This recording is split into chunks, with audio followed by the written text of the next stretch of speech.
Boa tarde a todas e a todos por terem vindo.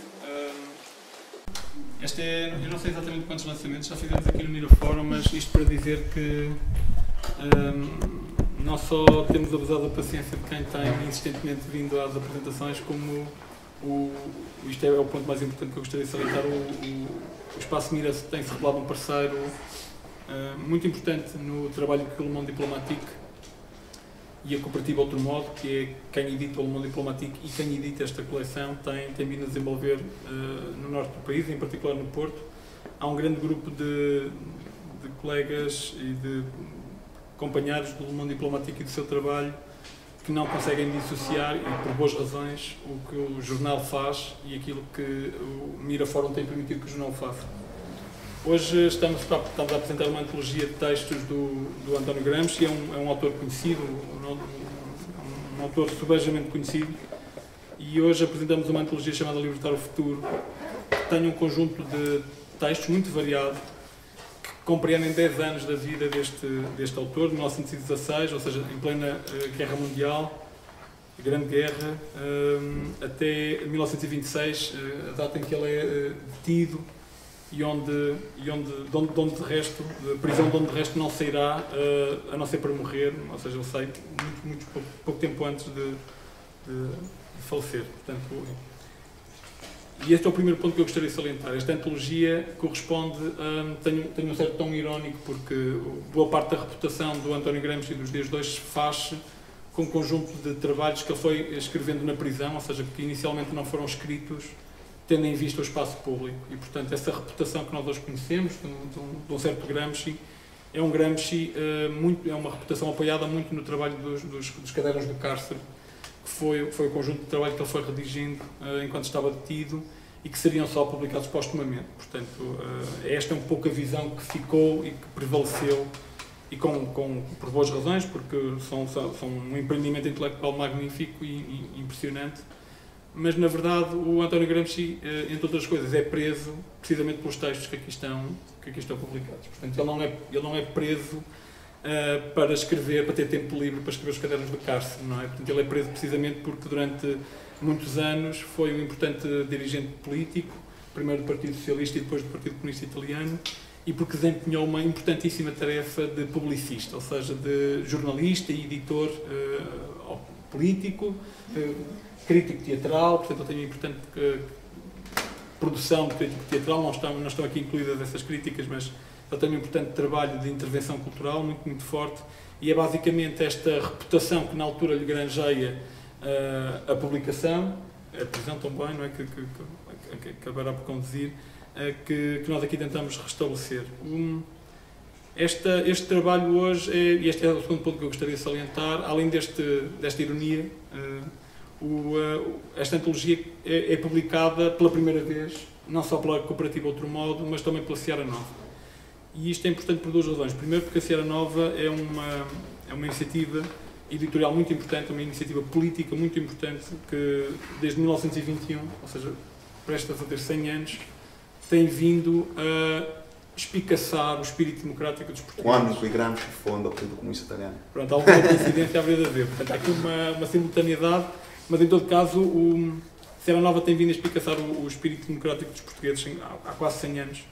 E um dos exercícios pelos quais mais contribuiu para espicaçar essa, uma chamada consciência democrática, foi através da publicação da revista, desde logo. A Seara Nova era um grupo de intelectuais, políticos e ativistas, mas era também uma publicação e era também uma casa editorial. E nos idos de 1975-76, a Seara Nova publicou em 4 volumes um conjunto de trabalhos intitulados precisamente Textos Políticos de António Gramsci. Foi desses 4 volumes que nós procedemos a uma seleção. Já explicarei o terceiro ponto que eu vou salientar porque é que fizemos essa seleção e que seleção é que nós fizemos, mas sobretudo tivemos a oportunidade, e esse trabalho obviamente em muito se ficou a dever ao exercício que o Franco Tomassoni realizou e que nos explicará se calhar um pouco melhor como é que o fez, de revisão dos textos e de comparação com os originais em italiano.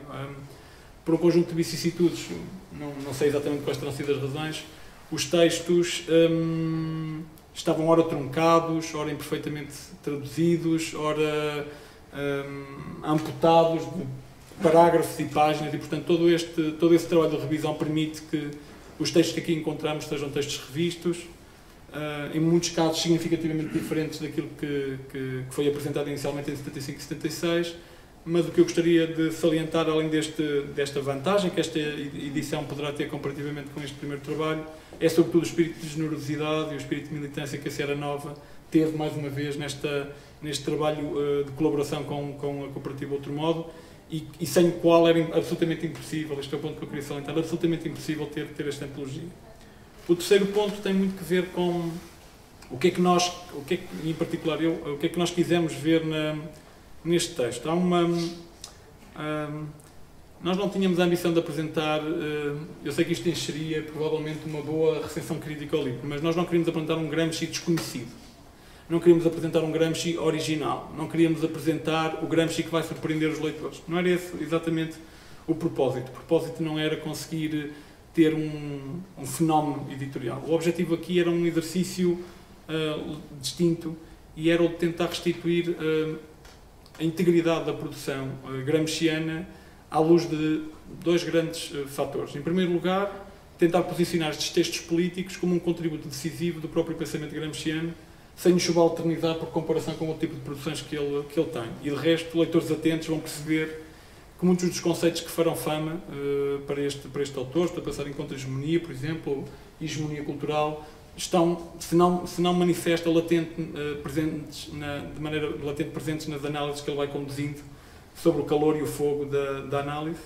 E este é um primeiro ponto que nós queremos salientar, ou seja, estes textos são decisivos para estruturar o pensamento gramsciano, são extremamente importantes, independentemente de terem esta forma, que é considerada historicamente, há uma percepção crítica às vezes, que sofre desse viés, que desvaloriza a produção que é feita para as publicações periódicas, em detrimento de outro tipo de criação intelectual. Nós dizer que achamos que muitas das análises que aqui estão feitas, apesar de estarem vertidas em artigos de jornal, marcadas por essa natureza episódica mesmo do próprio jornal, são valiosas pelos contributos que trazem para a leitura da situação e, sobretudo, para a compreensão do pensamento deste autor. E, em segundo lugar, nós queríamos repor não só estes artigos no conjunto da obra do Gramsci, mas também repor o trabalho que ele conduzia num contexto muito particular. Este contexto entre 1916 e 1926 é um contexto marcado por uma sucessão de crises sucessivas, desde logo, mas em alguns casos simultâneos. Por um lado, uma crise muito importante daquilo que nós poderíamos dizer que eram as democracias europeias da altura. Portanto, há um conjunto de mesmo quando não eram regimes republicanos, eram regimes representativos que entraram em crise muito fortemente desafiadas por alternativas autoritárias. No caso italiano, pelas alternativas, talvez, a alternativa que acabaria por vingar é a alternativa fascista.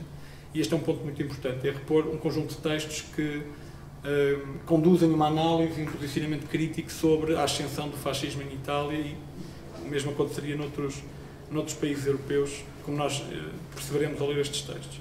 Em segundo lugar, uma crise de um sistema económico mundial que entra em pane muito rapidamente sob a pressão, dupla pressão da Grande Guerra, da Primeira Guerra Mundial, dita Primeira Guerra Mundial, e por outro lado por transformações muito graves que irão desembocar depois num conjunto de convulsões mais graves vamos chamar de sistema capitalista mundial. Portanto, há uma sucessão de crises, umas mais políticas, outras mais económicas, se quiserem, que são importantes para compreender o contexto deste livro. E este livro é escrito precisamente neste contexto, estes textos que dão este livro são escritos precisamente neste contexto, e eu gostaria de dizer que, sob o signo da crise, há três aspectos, pelo menos a mim pessoalmente me interessava muito salientar.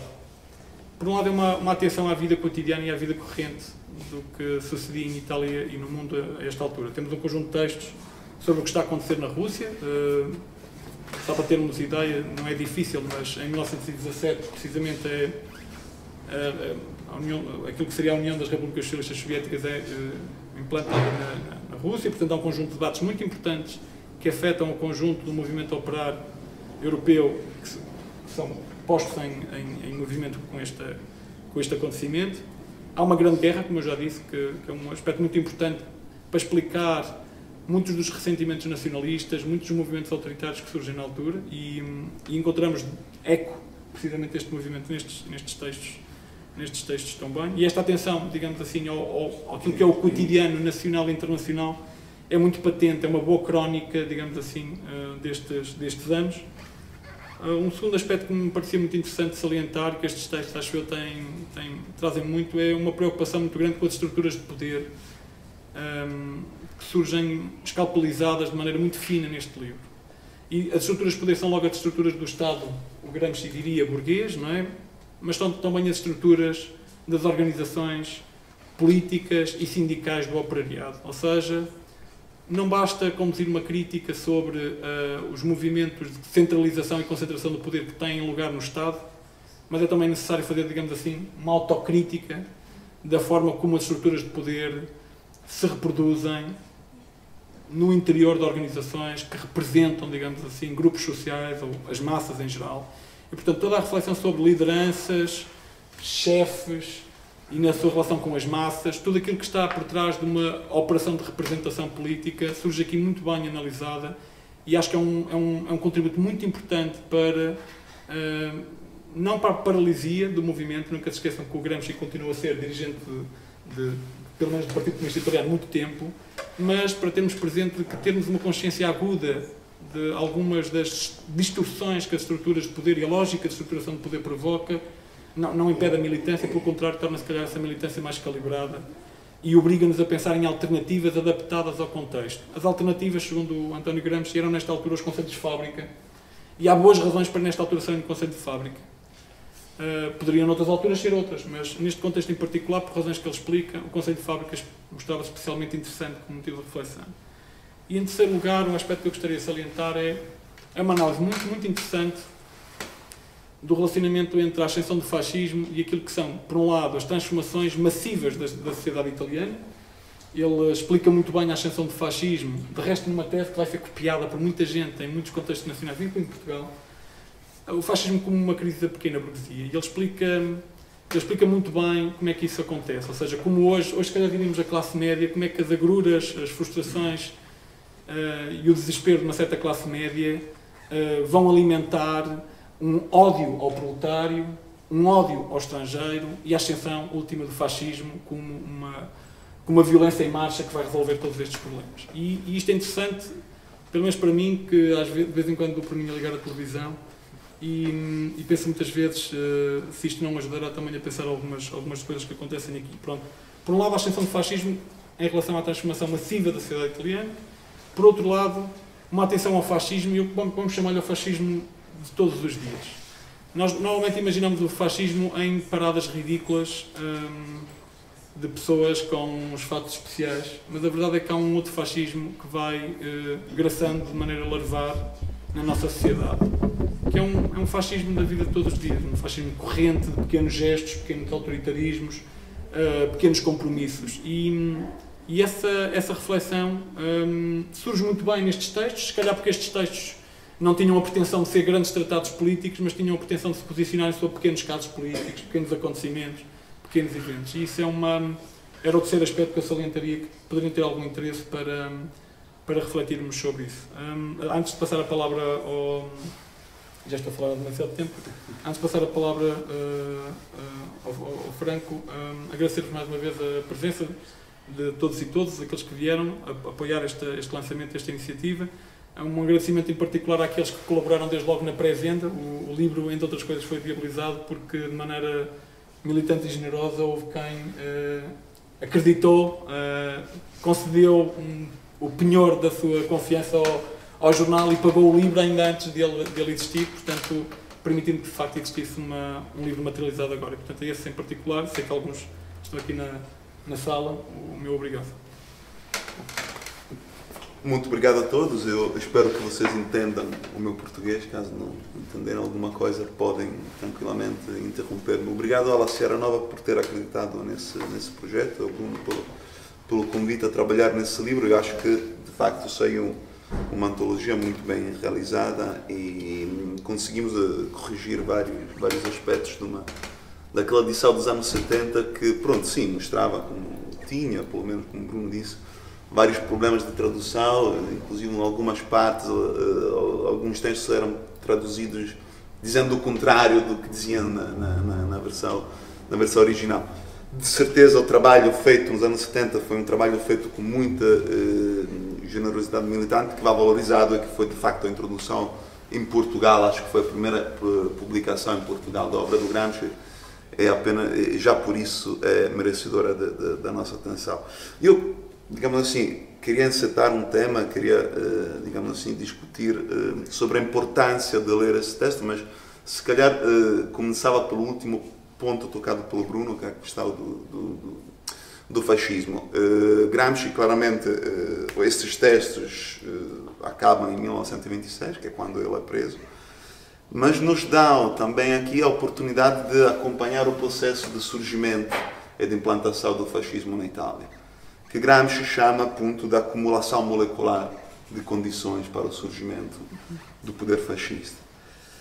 A análise que ele faz é uma análise, digamos assim, muito, que poderíamos dizer hoje, quase enraizada ou quase fundamental pela sociologia histórica, porque ele analisa a estrutura de classe, a estrutura social italiana, e reconhece que no processo de formação do Estado-nação há vários elementos digamos assim, a fazer com que a Itália seja diferente de outros processos. Porquê? Porque, digamos assim, o Estado italiano forma-se a partir de um grande impulso de potências estrangeiras, designadamente numa competição entre a Grã-Bretanha e a França, e nesse processo, todavia, há um nível de industrialização bastante fraco em termos nacionais, o que significa ter um nível de industrialização bastante elevado no norte do país, mas que mesmo assim não consegue receber toda a força de trabalho presente no país e, portanto, permanece o país principalmente com uma estrutura agrícola. O grande processo de industrialização italiano nos anos 50 e 60, mas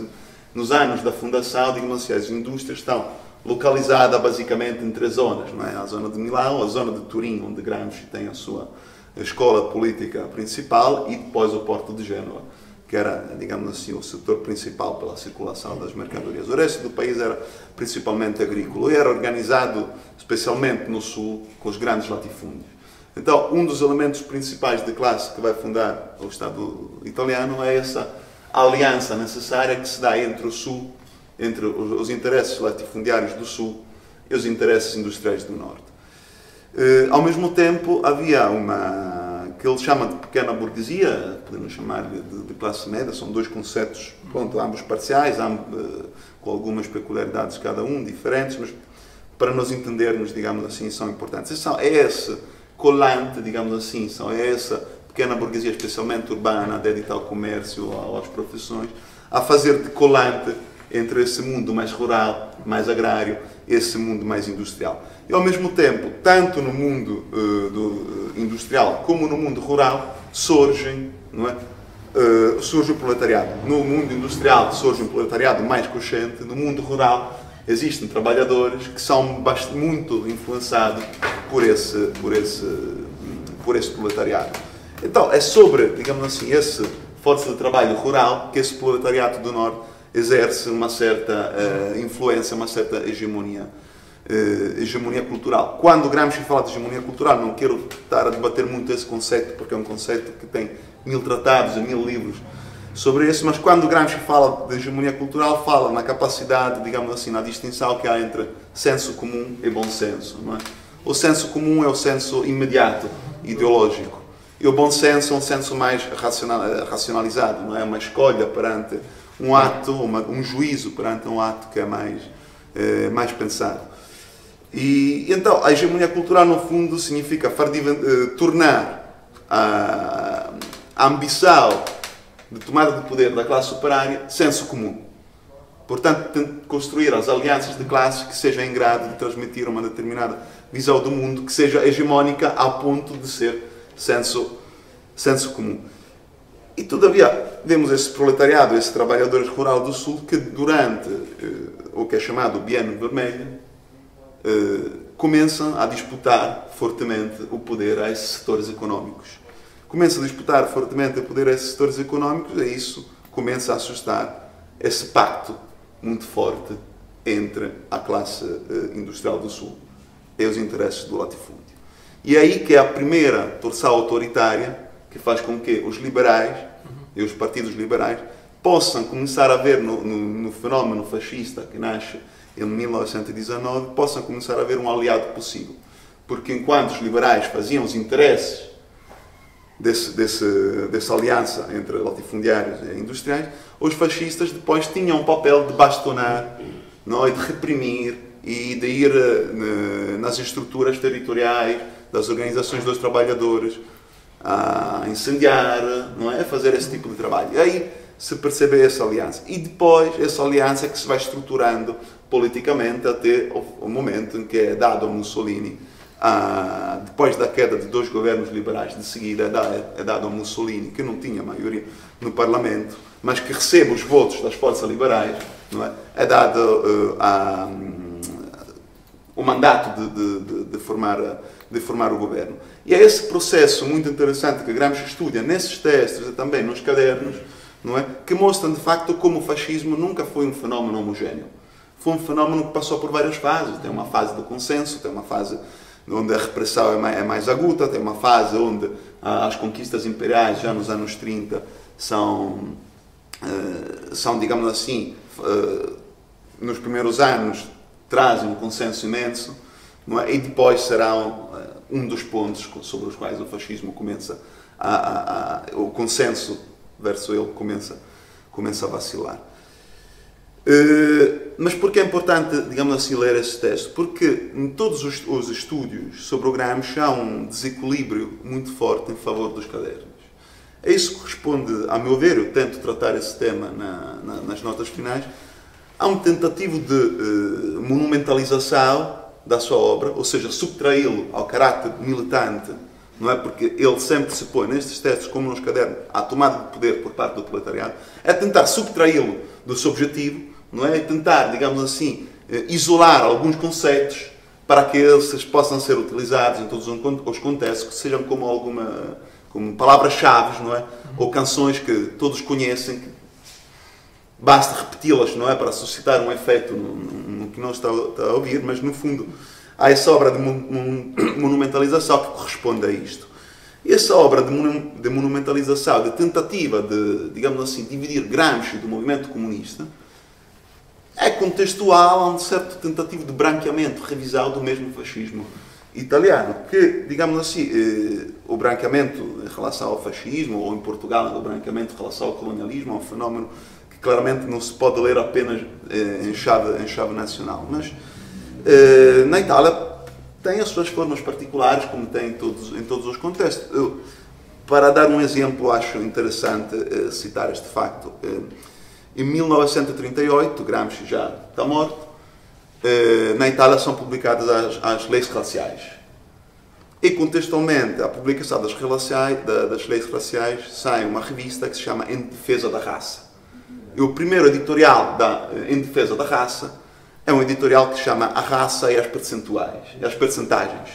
Não é? E a tese principal desse editorial é que um país, ou seja, definir uma percentual de estrangeiros que é possível ter nas nossas sociedades para que essa sociedade se possa manter. Ou seja, para além de uma certa percentagem, a sociedade, a nossa civilização é destinada a cair.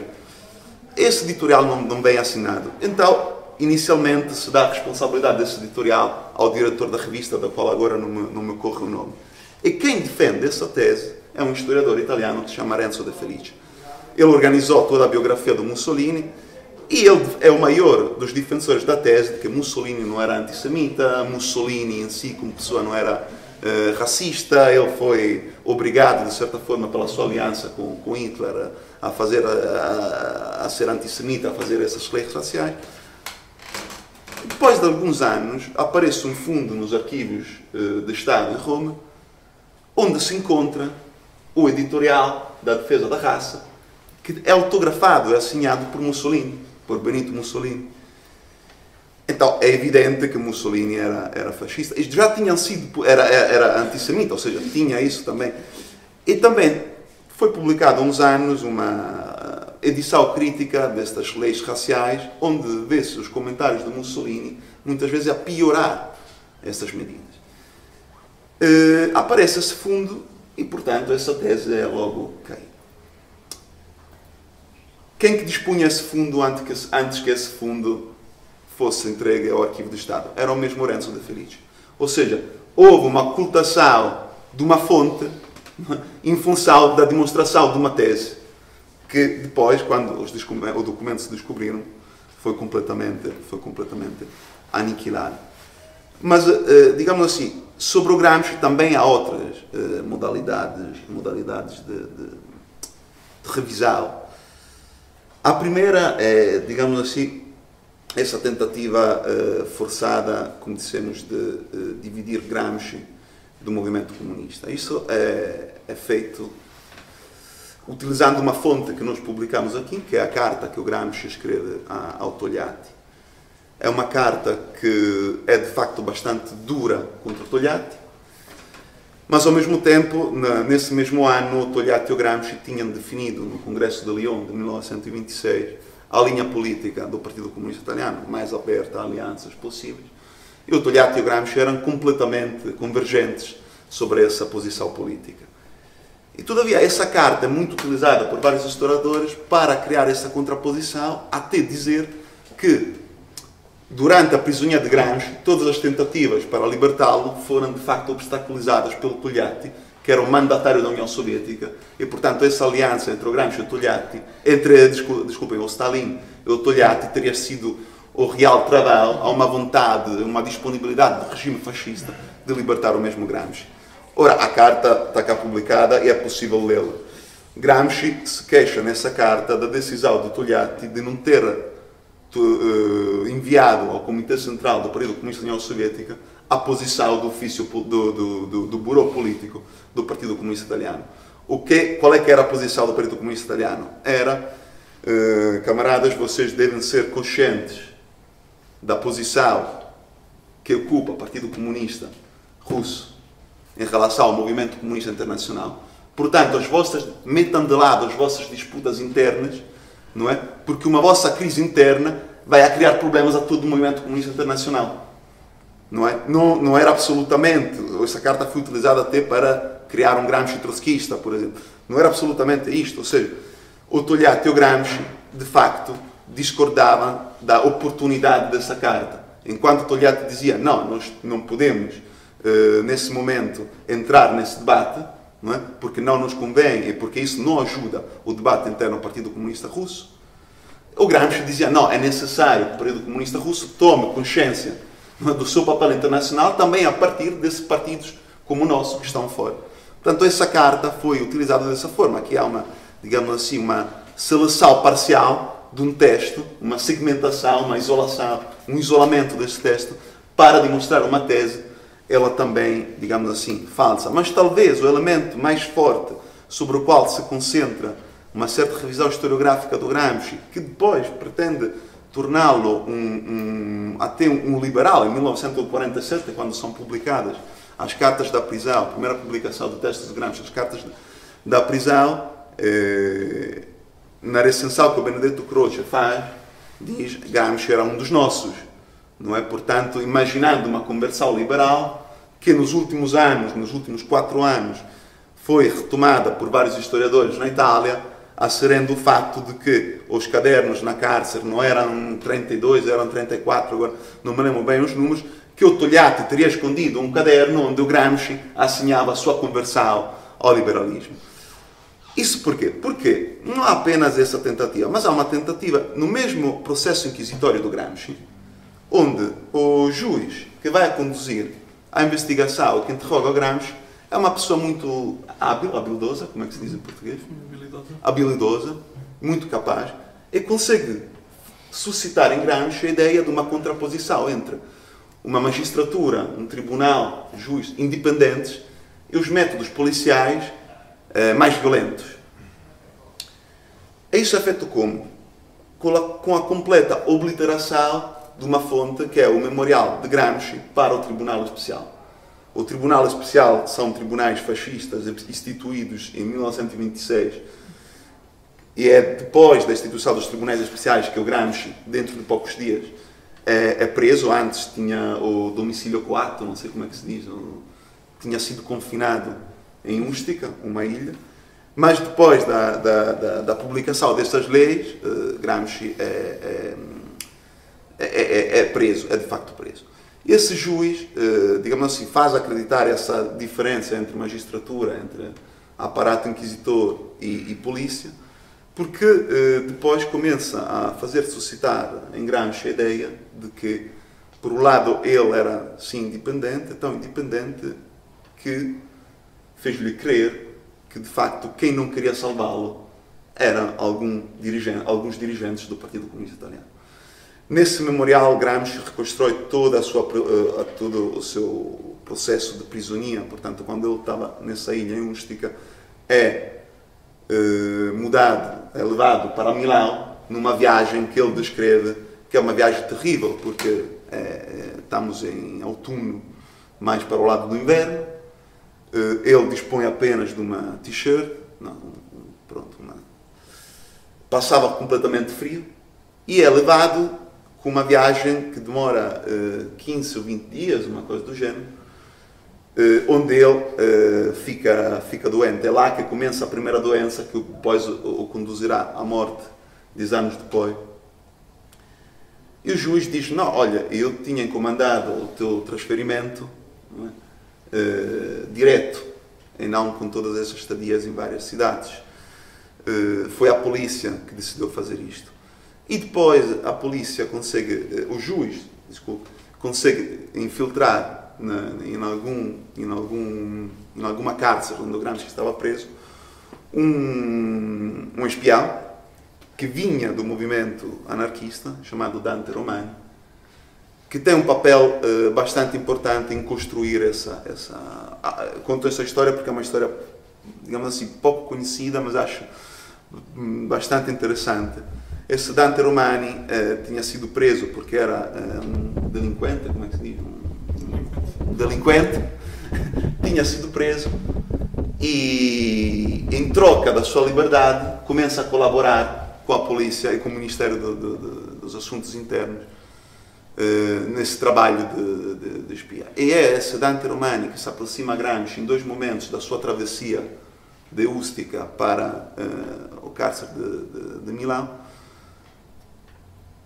É esse Dante Romani que, digamos assim, vai a fazer acreditar em Gramsci essa distinção entre métodos violentos e uma magistratura independente. E tudo isto é descrito no seu memorial. É uma fonte completamente obliterada, completamente marginalizada, mas, digamos assim, exatamente essa obliteração que fez com que se pudesse costurar essa tese de uma contraposição entre o vértice comunista e o Gramsci. É por isso que eu acho, digamos assim, e muito importante a publicação desses textos, porque, no fundo, a maioria dos temas que estão já nos cadernos, não é, estão já presentes nessa publicação. Espero ter sido claro.